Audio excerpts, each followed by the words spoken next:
Out of all the Manor games, Game 4 is probably the easiest to follow. It has a clear storyline from beginning to end, so fans don't need to come up with their own theories, unlike some of those still unfinished stories. But not many fans actually know what happens in Game 4, even though it has a pretty interesting plot. So today, I'm here to break it down for you. Let's dive into the story of Game 4, one of many in the world of IDV. This is your broadcaster, Silmina, signing in.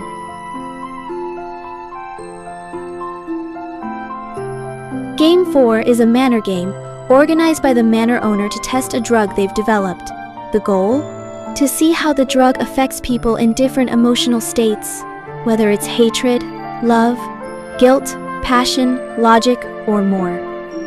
This game features 4 participants: Emma Woods, Freddie Riley, Creature Pearson, and Emily Dyer. Leo Beck is sent in as the Punisher, acting as a hunter. At first, the participants seem like strangers to each other, but they all share one unfortunate bond. They've each played a role in each other's misfortunes. The game is set in a replica of the Minerva Arms Factory, a place that mysteriously burned down a few years before. As the game unfolds, it becomes clear that the real Minerva Arms Factory holds a deeper secret that ties all the participants together.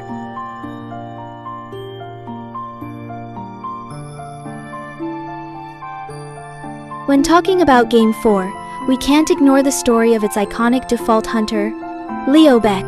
So, let's kick things off with his tale. Leo Beck started out as a textile factory owner and married a woman named Martha Remington in 1874. 2 years after that, in December 1876, they welcomed their daughter, Lisa. Leo appeared to be a doting father, crafting little toys for Lisa using fabric from his factory. For a while, things seemed to be going well for Leo's business. Eventually, he brought on a financial advisor named Freddie Riley. Freddie initially came across as a diligent lawyer, but his deduction letter hints otherwise. He was more of a pretender. Despite this, Leo trusted Freddie and even formed a close friendship with him. Freddie was invited to Lisa's first birthday party, showing how deep the bond seemed on the surface. Unfortunately, Freddie had his own hidden agenda. He was infatuated with Leo's wife, Martha, and secretly sent her love letters, which Martha seemed to respond positively to. Freddie's real aim was to win over Martha, and he was never truly Leo's friend. He only pretended to gain Leo's trust. Once Leo trusted Freddie enough, Freddie set his plan in motion to win over Martha. He convinced Leo to invest in an arms factory called Minerva. Although Leo knew that the factory carried substantial debt, he trusted Freddie's assurance that they could turn things around and went along with the plan. Martha, however, was furious about the investment, leading to frequent arguments between her and Leo. She believed it was a poor decision since neither of them knew much about hunting, and firearms weren't exactly a household necessity. Over time, Martha grew closer to Freddie, and eventually, she left Leo to marry him. After being betrayed by both his friend and his wife, Leo's troubles only got worse. The investment in the Minerva Arms Factory plunged him into heavy debt.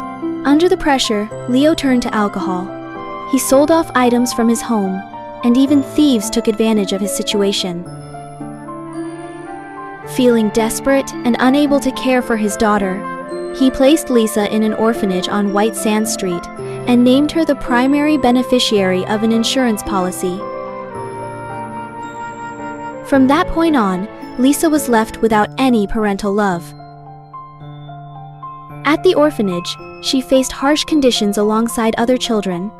The owner, Creature Pearson, was a cunning man who grew up in difficult circumstances, leading him to see the world as an unforgiving place. He ran the orphanage with the same harshness he experienced, forcing the kids to work and following his own hidden agendas. Eventually, a church noticed the mistreatment and, after some negotiation, took over the orphanage, citing that many of the children suffered from mental illness due to their poor conditions. But the church's involvement didn't make things better. Secretly, many children, including Lisa, were subjected to human experiments by the church. Lisa, in particular, went through electroshock therapy under the supervision of a volunteer doctor named Lydia Jones. Despite being part of these experiments, Lydia disapproved of the practice, but felt compelled to continue for reasons that remained unclear. For Lisa, already broken by the loss of her parents and the destruction of her family, this experience at the church only pushed her further into despair. She even tried to escape the church some years later, but was caught by Pearson, who sent her back. It was also around this time that a tragedy struck at the Minerva Arms factory. Consumed by stress and grief, Leo burned down the factory, intending to perish with it. Freddie, who already married to Martha at this point, was thrilled upon hearing about the fire, but for Martha, it was a wake-up call. When she learned that the new owner of the factory was burdened with its enormous debt, she realized that Freddie had manipulated Leo into the risky investment. She knew that Leo, with his lack of financial expertise, would never have taken such a risk without Freddie's persuasion. Devastated, Martha, who was pregnant with Freddie's child, left Freddie, planning to retrieve Lisa from the orphanage. Sadly, Martha never got the chance. She was receiving treatment from none other than Dr. Lydia Jones, possibly regarding the safety of her unborn child, Annecy. During a surgery, Martha suffered severe bleeding, leading to the deaths of both her and Annecy. After this tragedy, Jones disappeared as her illegal medical practices came to light, turning her into a fugitive. Dr. Jones wasn't really a bad doctor. At least, that's how it seemed at first. When she became a doctor, she promised herself she'd help people, so she opened up the Lydia Jones Clinic. But time passed, and business wasn't exactly booming, which left her struggling with money. Desperate to stay afloat, she secretly started offering illegal abortion services, which helped her finances for a while. But then came the disaster, a surgery gone wrong that ended up costing Martha and her unborn child their lives. Realizing she had crossed a line she could never uncross, Lydia fled, leaving behind the clinic and her old identity. She took on a new name, Emily Dyer, and went into hiding. Meanwhile, when Freddie found out about Martha's death, he was furious. He blamed Lydia, now Emily, for everything and made it his mission to find her and get revenge. Even after years of searching and having his company left in disarray, he couldn't let it go, which is what eventually led him to the elitist Manor, hoping he might find some clue about her whereabouts. Lydia, or rather, Emily, couldn't escape the guilt that haunted her. She knew she'd broken the oath she took as a doctor, and it tormented her every day. After some time, she got a letter that not only addressed her by her real name, but offered a chance to make things right at the elitist Manor. She decided this was her shot at atonement and accepted the invitation. As for Lisa Beck, she managed to escape the awful conditions at the church and started over with a new name, Emma Woods. One day, she received an invitation to the Manor, promising that she'd get to reconnect with someone in the past if she joined. And then there's Creature Pearson. After losing control of his orphanage to the church, he decided he wanted to open a new one. Of course, he needed a lot of money to do that, and after years of struggling, he got a mysterious letter offering him just what he needed. So now we've got 4 participants at the Manor: Freddie Riley, Creature Pearson, Lisa Beck, now Emma Woods, and Lydia Jones, now Emily Dyer. The stage is set.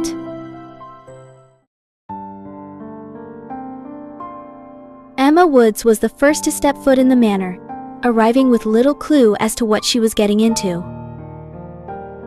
Freddie Riley and Creature Pearson came not long after, but at this point, no one knew the true identities or connections they might share. Even Creature, who had known Lisa Beck from his orphanage years ago, didn't recognize Emma as that same girl. As they settled in, Emma, unbeknownst to her, was being drugged by the manor's mysterious owner. The drug worked, and it seems to make her hallucinate even more.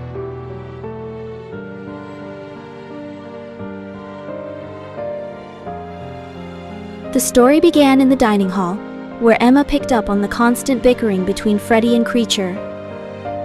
Freddie had a knack for starting arguments over the smallest things, and even when Emma tried to get him to back off, he wouldn't listen.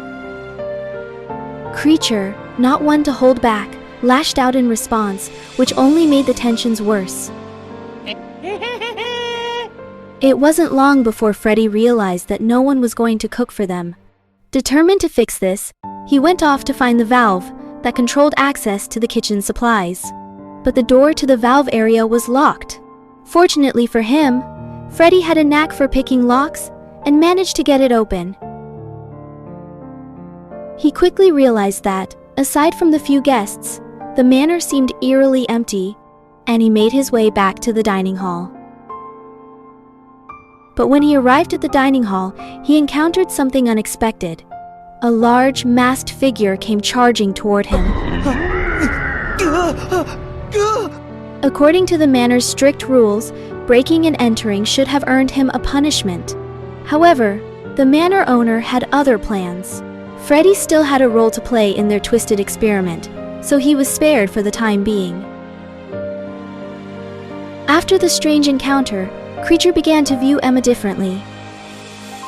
He found himself drawn to her, something about her reminding him of a girl from his past, Lisa Beck, the child he once managed at the orphanage.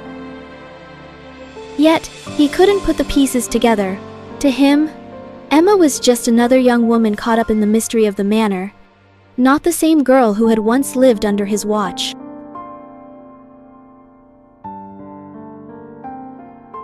Emma was getting desperate to put an end to the constant bickering between Freddie Riley and Creature Pearson, so she devised a plan to have a proper talk with both of them.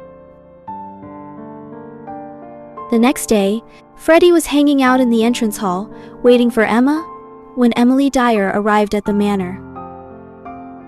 Freddie greeted her politely, mentioning that Emma would be the one to show her around and help her settle in.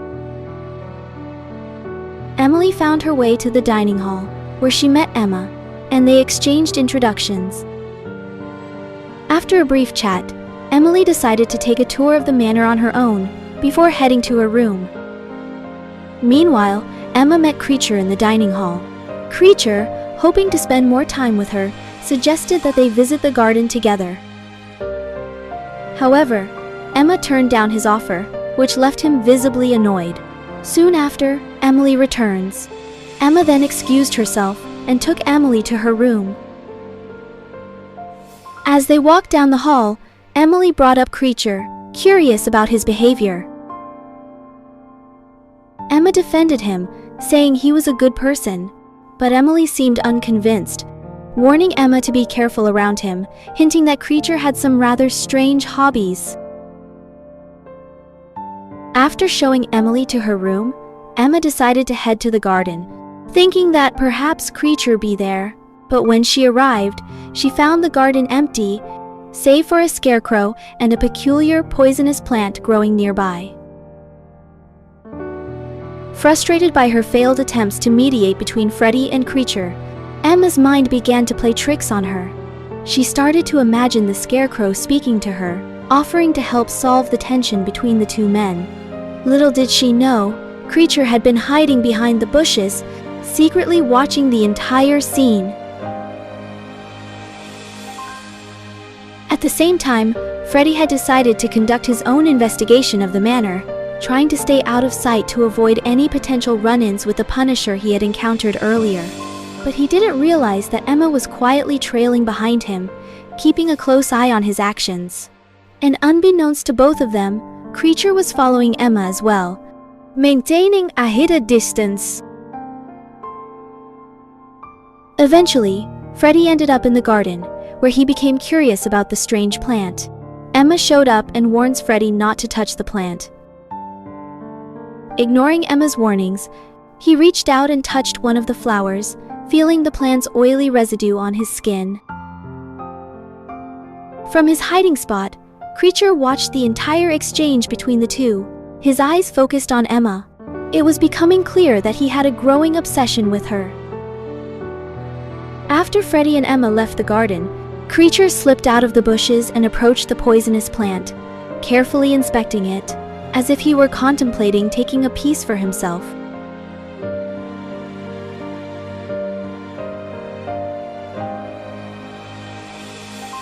Emma really wanted to find some comfort with the scarecrow again. On her way to the garden, she noticed something off. The handrail on the second floor of the main hall was completely rotted through. She paused for a second, but in the end, she decided to ignore it and headed straight to the garden, leaving the handrail as it was. Meanwhile, Emily wandered around the dining hall. As she turned a corner, she noticed Creature hanging around, keeping a close eye on Emma, too close to be innocent. That pretty much confirmed Emily's suspicions. Creature's interest in Emma was definitely more than just casual. But as Emily kept observing, she realized that Emma was trying to hide, staying out of sight from both Creature and herself. Sensing what was going on, Emily decided to play along and pretended not to notice Emma's hiding spot. Once Emma made it to the garden safely, Emily followed behind, keeping up her act like she was just taking a stroll around the manor. In the garden, she finally saw Emma again, this time wrapped around the scarecrow as if it was her only source of comfort. Not wanting to spook her, Emily approached carefully and asked if Emma could introduce her to the scarecrow.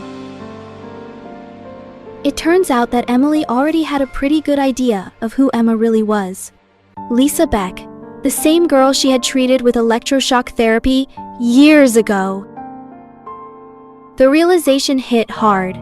Emily felt a wave of guilt, knowing she had a hand in what Emma had become, and now she felt she had to make things right, to somehow atone for her past mistakes. Seeing how Emma interacted with the scarecrow, Emily figured there was more going on than just loneliness.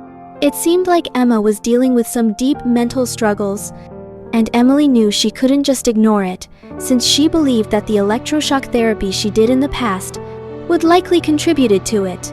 So, she decided to keep an eye on her, determined to find a way to help, while keeping Creature's odd behavior in mind as well.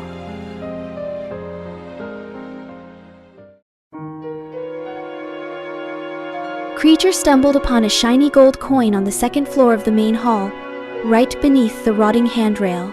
Seeing the coin, he leaned on the rail to pick it up, but the handrail couldn't hold his weight. With a loud crash, he fell from the second floor, the handrail snapping in the process. Emma, hearing the noise, rushed into the main hall and saw what had happened.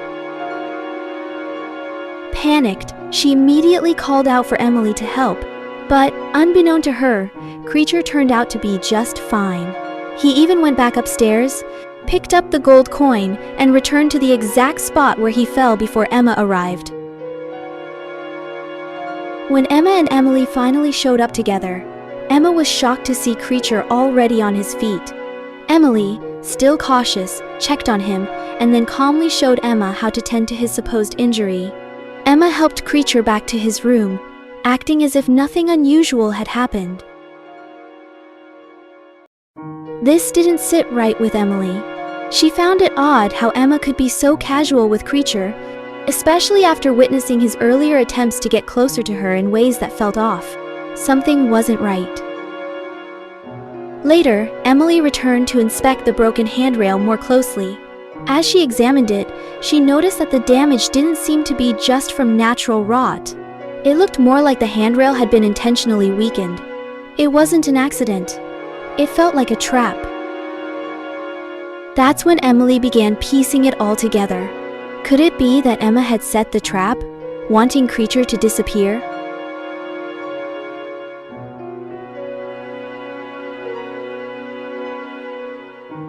The morning started off in the dining hall with breakfast.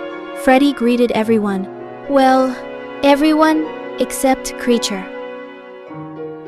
As they settled in, they all noticed a pie on the table that looked like a classic blueberry pie. But just as curiosity got the better of them, Emma quickly warned the group that it wasn't made of blueberries. Instead, it was filled with belladonna, the poisonous plant that grew in the garden. She added that handling the belladonna would leave a noticeable mark on the skin, like an allergic reaction. Creature seized the moment, insisting that everyone should show their hands to see if any of them had these marks, implying that the culprit was among them. When Emma, Emily, and Creature revealed their unblemished hands, Freddy hesitated. A few days earlier, he had touched the belladonna, and now a rash marked his hand. But before he could show it, Emma stepped in and pointed out that Freddy wouldn't have known about the plant's danger, meaning he couldn't have been the one who made the pie. With breakfast over, Emma, who had grown closer to Emily, wanted to have a private conversation about the scarecrow. But as she made her way toward Emily's room, Creature suddenly appeared, his demeanor far darker than before. He made an unwanted advance, attempting to corner Emma in the hallway. In a panic, Emma managed to break free, knocking over a flower vase in the struggle before running off. Creature quickly caught up to her in the main hall. He tried to convince her, claiming he was a man, flesh and blood, unlike the scarecrow she seemed so attached to. Emma, trembling with fear, called him a madman and refused to engage with his twisted logic. In response, Creature's face hardened, and he left with a bitter warning, vowing that she would regret rejecting him. This unsettling encounter left Emma shaken, and though she'd managed to escape Creature's immediate threat, she realized that Emily was right about Creature all along. Creature, still hung up on Emma and noticing how much she seemed attached to the scarecrow, decided to take things to a new level. He figured the best way to grab her attention would be to become the scarecrow himself. So, he snuck into the garden, dressed up as the scarecrow, and waited for her to show up. When Emma arrived, she was shocked when the scarecrow, actually Creature inside, started talking and even asked her for a hug. Thrilled and a bit bewildered that her beloved scarecrow could suddenly speak and felt warmer than usual, she rushed off to tell Emily about it. Not wanting to blow his cover, Creature quickly set the scarecrow back in place and hid in the bushes before Emma could return. When she finally told Emily about how the scarecrow felt warmer and could even talk, Emily was eager to check it out with her. As they walked over to the garden, Emma got curious about Emily's past and asked her more about it. Emily casually mentioned that she used to run a private clinic, not realizing that Freddy was lurking nearby, listening in on their conversation. When he heard Emily's story, he started to wonder if she might actually be Dr. Lydia Jones, the person he'd been searching for. With Emma and Emily occupied in the garden, Freddy seized the opportunity. He snuck into Emily's room, picked the lock, and rummaged through her belongings. There, he stumbled upon a diary and a photo of Emily with the Lydia Jones Clinic. Seeing this, Freddy's suspicions were confirmed. Emily was indeed the doctor he had been looking for, and he couldn't hide his excitement. Meanwhile, Emily, still convinced that Emma might be struggling with a mental issue, examined the scarecrow to see if anything might have triggered Emma's belief that it had come to life.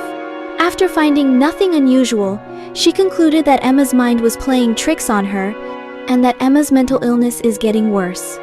But instead of confronting her about it directly, she gently suggested that maybe the scarecrow just didn't feel like talking that day. Before they left the garden, Emma gave Emily a warm hug and held her hands for a moment. As they lingered, the door to the garden creaked open and shut quickly. Neither of them noticed, but Creature had been watching them the whole time, lurking in the shadows.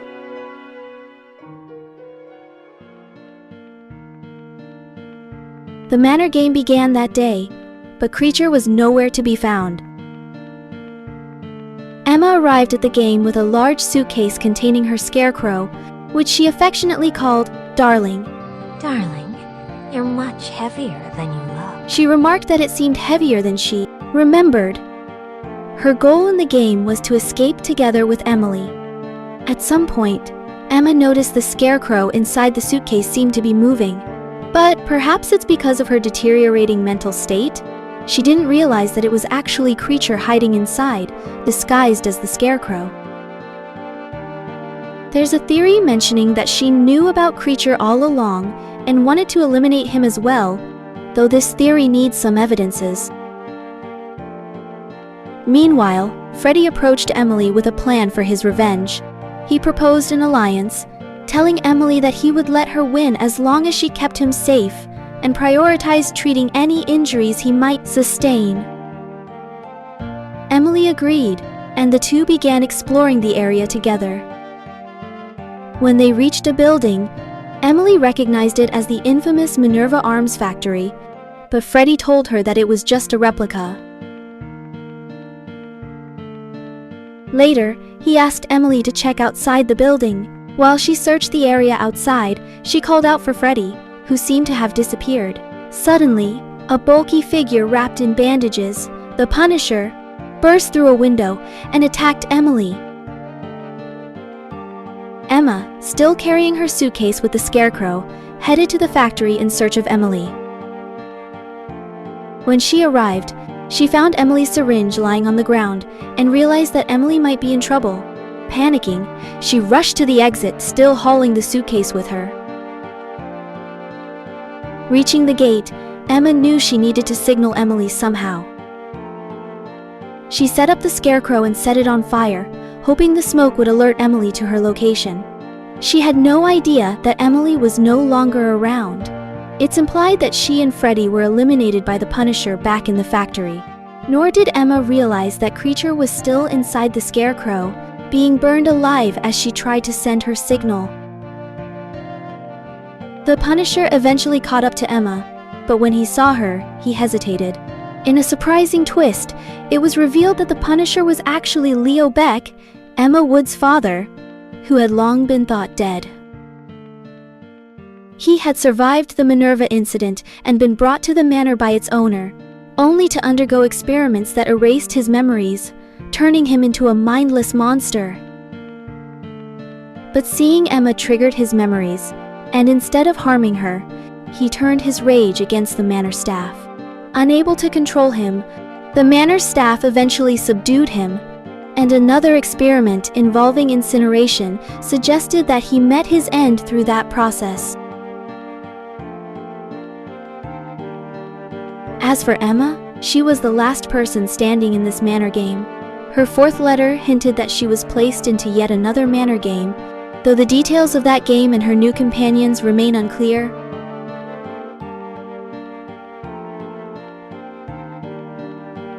By her fifth letter, it seemed that she met her end in whichever game the manor owner sets her in. And that's how Game 4 came to a close. Unlike the others, this one had a well-rounded storyline, tying back to events from the first game. If you spot any mistakes in my recap, feel free to correct me in the comments. This is your broadcaster Silmina, signing off. See you next time!